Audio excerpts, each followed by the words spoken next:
Welcome to Taiwan Talk. I'm Dennis Weng.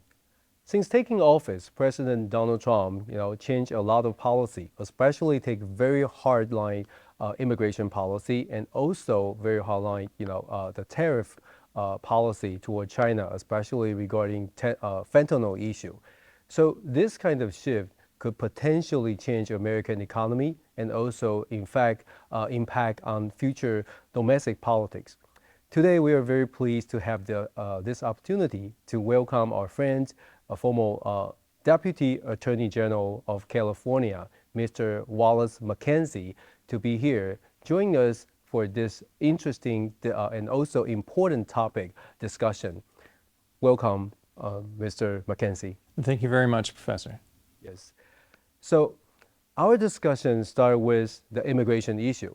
We know the tightened immigration policy toward the illegal immigrant or the current U.S. resident really bring a lot of discussion in the U.S., especially President Trump even deport some immigrants, from their current residency. So I'd like to know from your personal experience as a former government official in California, what's your take on this general immigration policy shift? Well, I think first we need to talk about what's meant by this, because you hear a lot about undocumented workers or undocumented aliens, but that's a term that really has no definition. That's something that the news media and certain NGOs started to use in the 70s and 80s. Actually, the statute and the case law talks about aliens and illegal aliens. So my understanding is that the deportations are coming for illegal aliens, which is defined as someone who came across the border without checking in with the government. In other words, it's not people who overstayed their visa, which might be someone who had a documentation issue, but it's someone who actually came in without ever passing through any of the normal security protocols that people go through. That being said, I think America is still a very pro-immigrant country. People are very welcoming to immigrants who come in, but they really want them to come in the right way. And that goes for native-born as well as people who've immigrated to the country. I think when they survey, people really want to know that the government looked at the background of the people who are coming in and made sure that they are who they say they are before they came in. Yeah, I agree with you. Actually, I feel like the American people are still very welcoming, the immigrants. But of course, when politicians mention that we have immigration crisis, I'd like to ask you these questions. Based on your personal assessment, how serious is this so-called immigration crisis? Well, over the last few years, depending on who you ask, either between 10 million and 20 million people came across the northern and southern borders of the United States without being checked in. And so what does that mean? If you're an immigrant who came with the proper documentation, then the government knows who you are and where you went, and they have done some background checks on you.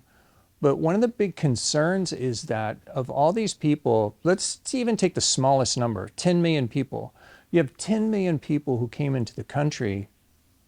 The government has no idea who they are, where they are, why they came, what kind of criminal background that they have. And so it's a real issue that I think if you look at the way the voters trended out this time during the election, I think it was a real concern for people.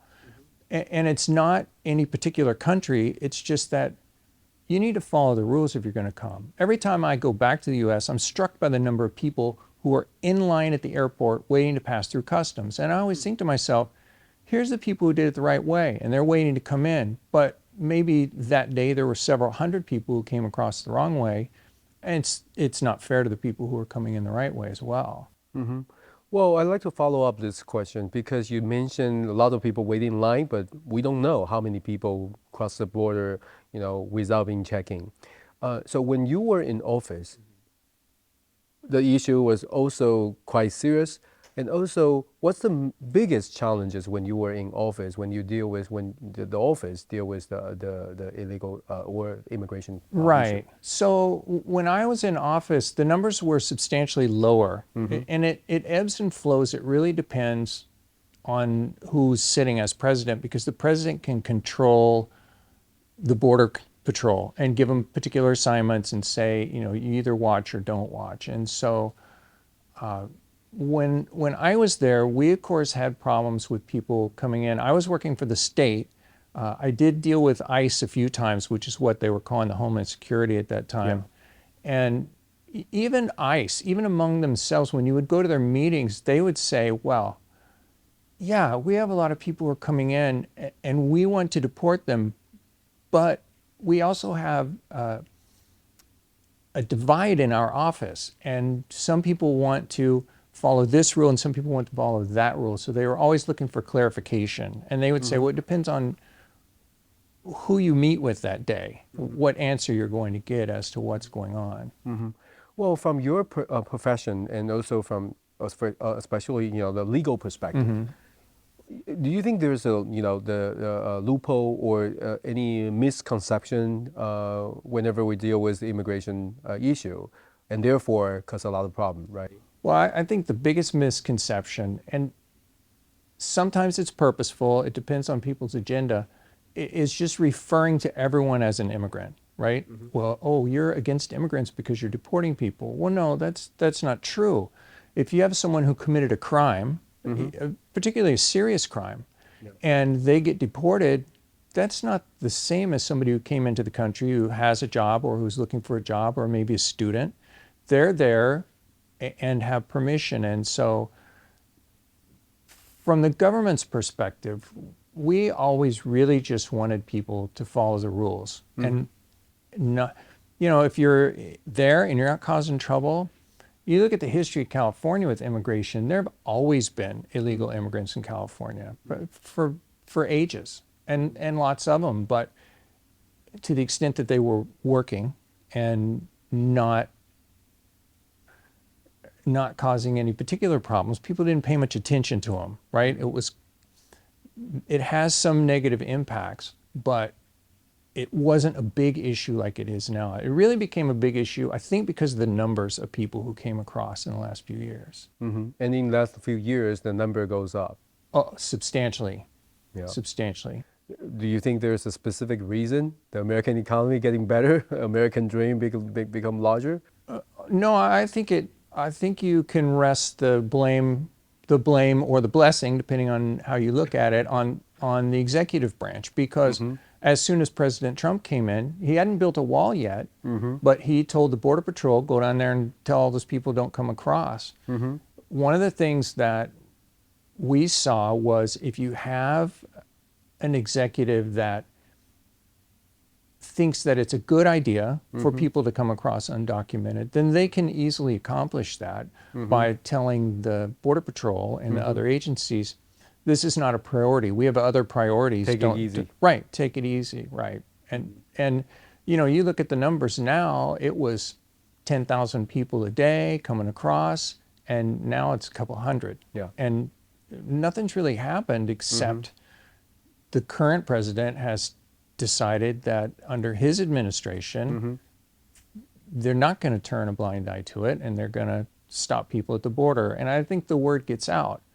There are NGOs that their job is to go down and round people up and bring them up across the border at the times that it's okay to do that. But right now, that's not working out for them. So the numbers slow down. Yeah, that's right. It's interesting. Yeah, totally. Because the perception, the impression, and also how those people perceive the situation change will definitely change the motivation, expectation. Exactly. Right. So talking about the rules, we know the United States is a federal system, but some local government try to have different immigration perspective and policy. So there's a term called sanctuary cities, right? Like San Francisco, especially in California. So what's your take on this? Does this kind of idea violate the federal system or violate any potentially violate the Constitution. Yeah, it's interesting for me as a lifetime career prosecutor. I really don't like hearing that any branch of government has decided that we're not going to follow that rule or that law. I understand why the cities are doing that, because they say this is our right, our people. Mm-hmm. But our government is based on system of laws structured from the Constitution down. Yeah. And I think eventually what will happen, if that's litigated, is that the Supreme Court will find that the cities don't have the right to do that because immigration falls within the rights reserved for the federal government. I think that's what will happen. In the meantime, if you followed much of what's going on between President Trump and the local governments, is he's using the power of money and just saying, well, okay, you're going to be a sanctuary city. That's fine, but we're not going to give you any federal money That's right. while you wait for anything. And the federal government in the United States has a long history of bringing states and cities into compliance on many different issues by doing that with the money. Yeah. Yeah, mandate funding, unmandated funding are very important rules for a federal government. Right. So, but we all know that California is the biggest state, the most influential state in terms of the congressional seat. Right. So, Right. from your perspective, especially a former government official, do you think that the state of California, has some influence if they have different take on immigration policy toward the federal level, federal government? I think that they do have influence. I don't know if it's good influence or bad influence. I think we're going to have to wait and see how some things play out. It's not just immigration that California has kind of gotten sideways with the federal government recently. And there's going to be a lot of litigation. It's being a lawyer and tracking all these things. I find it very interesting. I think that 10 years from now, the law students are going to study the time we're living in now, and they're going to have, from a historical perspective, think, wow, there was so much stuff that happened during that time. Because there's really a profound argument between the states and the federal government right now as to who controls many different aspects of the citizens' lives. And they're questions that haven't really ever been answered, right? And so right now, history goes slow when you're living it, right? Yeah. So we're reading the news and we're watching what's going on, but those students, they're all going to have to learn about all the things that we're talking about today. Today we don't know the answer, but by then they'll know what happened. So it's fascinating to me. I think this is one of the biggest potential changes in the law that we've had during my lifetime, or certainly during my professional career. Yeah, I think the reason why we discuss the immigration issue is because we do notice there's a big change, and we probably live in the historical moment. Right. Exactly. I'd like to ask this, one more question on this, because Okay. this is probably very interesting to a lot of Taiwanese audience, which is the border wall, the big wall. Okay, sure, right? sure. President Trump mentioned the wall a lot, and sometimes he said Mexican people will pay for the wall. Right. So my question is, from your perspective, does the wall really matter? Does the wall really help, or some other policy or some other means could potentially do better job? Well, I think the wall is like putting a camera in your convenience store and saying, don't steal, you're being watched, right? It's kind of that. People who want to get in, they can still get in. There's 2 oceans on the side of the U.S., right? It's not that hard. But I think the wall sends a message.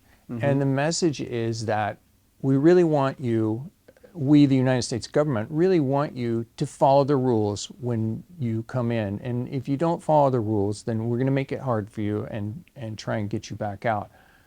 It'll be interesting if they finish the wall. They started work on during his last presidency, but they didn't get much done. But I think that it is not a huge deterrent, because people will figure out ways around it. But like I said, I think it's a symbol, because if someone still wants to go into the store and steal find a way. something, they'll still steal it. Yeah. But a lot of people will go in there and they'll see that camera and they'll think to themselves, well, I don't want to chance it. I'll do something else. And I think the wall may send that message. Yeah, I agree with you. But sometimes signals matters, right? Right, We talk about the exactly. perception, we talk Right. about the expectation. Right. So we just deal with like one crisis, one issue, which is the immigration issue. Another big problem and big issue in the state, especially to many Californian people, is that the fentanyl issue, Right. The fentanyl crisis. Also, President Trump addressed this issue for tariff negotiation with China specifically. So let's shift to this crisis. How serious is the fentanyl problem in the U.S. right now? Given your personal experience, potentially you can compare when you were in office and today. Well, I looked at the stats this morning. It seems like there's a couple hundred people a day who are dying. It's just, the numbers are just horrible. And it's not all fentanyl, but fentanyl is number one. Why? Why is it number one? Well, because it's so potent. So it used to be people who used heroin, right? Heroin was a terrible drug. You'd hear about it. Fentanyl is 50 times more potent than heroin. Just a couple of grains, the size of 2 grains of sand, can kill you.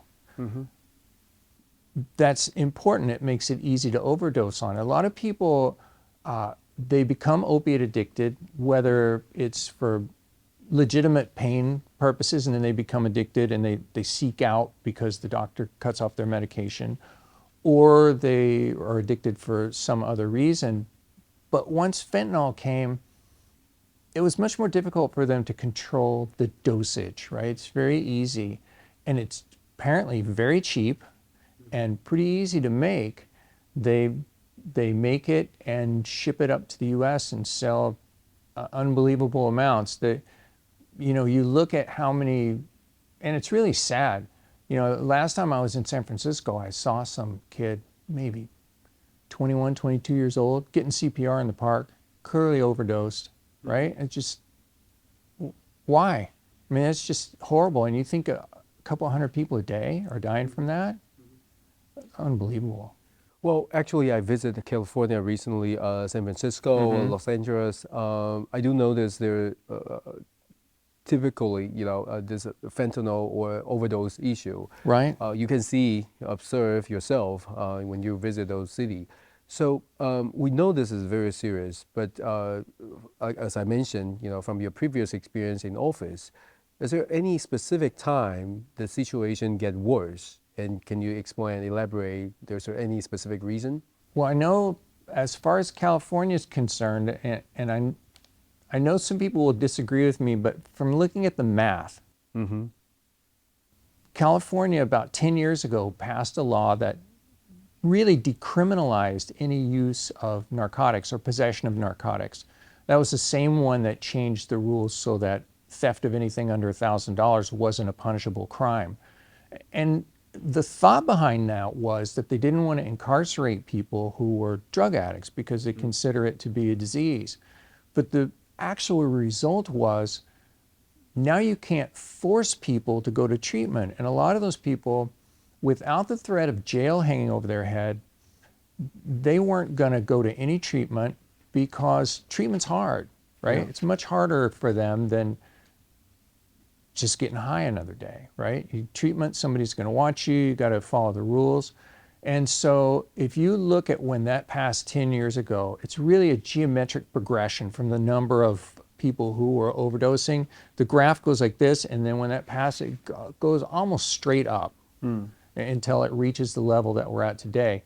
Now, there was some good news. I heard it was down, the death rate was down a little bit this year statistically. California changed some of their rules and made them a little bit tougher last year. So maybe they're actually able to get people to go, because you can talk to the addicts all day long and we'd see them. We had drug courts, we had all kinds of opportunities for them, but some people, if they really want to get clean and you provide them the services, then they can do it. A lot of people, they can't admit that they've got the problem, or it's just too hard. And so with those changes in California, and like you said, California is big and it kind of leads the country. we've seen that spread across the rest of the country a little bit just from the influence. Yeah, and this fentanyl issue is not only in California; it's actually national. Right. So, but again, in California, where's the most of the fentanyl coming from? And of course, how is it making the way into American soil? So according to the federal law enforcement websites, the fentanyl is coming from Mexico into California. It's being synthesized in Mexico from the precursors, which are the chemicals that are used to make it, which are coming from factories in mainland China. And that was really the same issue that went on with the methamphetamine crisis 15 years ago, pretty much probably the same players. But that's the reason that you'll hear President Trump talking about the tariffs and the impact on fentanyl, because at least it's some branches of the federal government's belief that the Chinese government could control some of those factories that are doing that. In other words, they're factories that you can see, you can go, they're not underground, invisible, black market. They're like companies that sell other things. They just make the fentanyl on the side because it's good profit. So according to what you just mentioned, that we assume the Chinese government has the control over those seller, right? Right. The player. So if that's the case, then the tariff negotiation President Trump just addressed, the fentanyl issue may have some, helpful impact, right? May have some effect on this if the Chinese government willing to cooperate. Right. And I think the Chinese government issued a press release last week talking about something like they would look into it or something along those lines. So it seems like the tariffs are having a pretty substantial impact. What the long term is going to be, it's hard to say, but a lot of people are talking, a lot of people being country leaders are talking to each other, probably wouldn't have talked otherwise. So I'd like to ask you, to me and to pretty much like a lot of Taiwanese audience, may be very interested about this, your personal career. What is the California Attorney General's office doing? And the reason why I ask is because we know politics is quite polarized today, right? Right, sure. When you were in office, does the polarization really affect how you make decisions, how you do things many years ago and today? So, and before I was at the Attorney General's office, I was in one of the smaller prosecution offices at a smaller city. But what you see even from the smallest law enforcement groups all the way up to the largest is most everybody, I would say 99% of the people, they just have a job that they're trying to do, right? What's your job? Well, I'm assigned to the drug task force. And so we're prosecuting drug dealers, and then we're trying to find ways to implement whatever other rules. Now, there's always some pressure to conform to whatever it is the leaders want to do, the leaders being the higher level elected officials. For example, if they say, well, we think that the most important thing is treatment, and so we want to have drug courts. And so then the lower level people and the mid-level managers will try and implement the drug courts as best they can. And then the elected officials will either like the way it goes or not. And I guess if the question is there direct impact on the day-to-day operations of the prosecutors at the Attorney General's office or at the more local facilities? I think no. But you get a general sense of where things are supposed to go. And there are grants, right? Everything's related to money. So you can apply for a grant for some specific issue. Like I'm sure there are fentanyl task forces, and there's money for those. And it pays for salaries, and it pays for investigations and equipment. And maybe it pays for research, and the groups will get together and share information. The FBI will get together with the local police, and the state prosecutors will get together with the federal prosecutors and share information. And one thing that's nice about that type of approach is that if you, at a lower level, find somebody who is a really bad guy, maybe a high level in the drug dealing group, you can get the federal people to come and deal with him because the federal government's punishments are much more severe and their resources are much greater than the state level. The AG's office has over 1,000 prosecutors, and they all work very hard every day. California's a big place, and there's lots of stuff that goes on, right? And it changes depending on who's governor and who's attorney general. General things are always the same, but the overall, what do we want to look like? You know, what's our biggest goal? Those things, they do change. Yeah, you just mentioned they do change. So President Trump get elected, does that change a lot of things? Change the impression, change the priority? For instance, well, we just mentioned fentanyl immigration policy, right? So if that's the case, President Trump could potentially have certain impact on For sure. crime, control, right? For sure. You know, California is interesting because if you look at the way the election went in the United States, and they have color maps, you can look, the red and blue maps. Yes. You look at San Francisco, Los Angeles, New York, Chicago, Atlanta, right? Those big cities, they went for the party that didn't win. And in California, Los Angeles and San Francisco have the majority of the population. So they really control where the state goes. So what happened? Well, the governor said, well, the guy I don't like won, so we're going to fight with him, right? So I think that there are things that they agree on. Everyone agrees fentanyl is terrible. And everyone agrees that something has to be done about it. But whether or not they're going to coordinate well, it's hard to say. It's hard to say. At the top levels. The bottom level people, they always get along just fine. Yeah, they get along just fine. So now the final question for today's discussion, I'd like to move on to geopolitics a bit. Okay. President Trump has mentioned fentanyl several times, and we talk about fentanyl issue. Right. We talk about the impression, perception. I just want to ask, and many Taiwanese people would like to know, he brought us to the trade negotiation with China, Mexico, and Canada.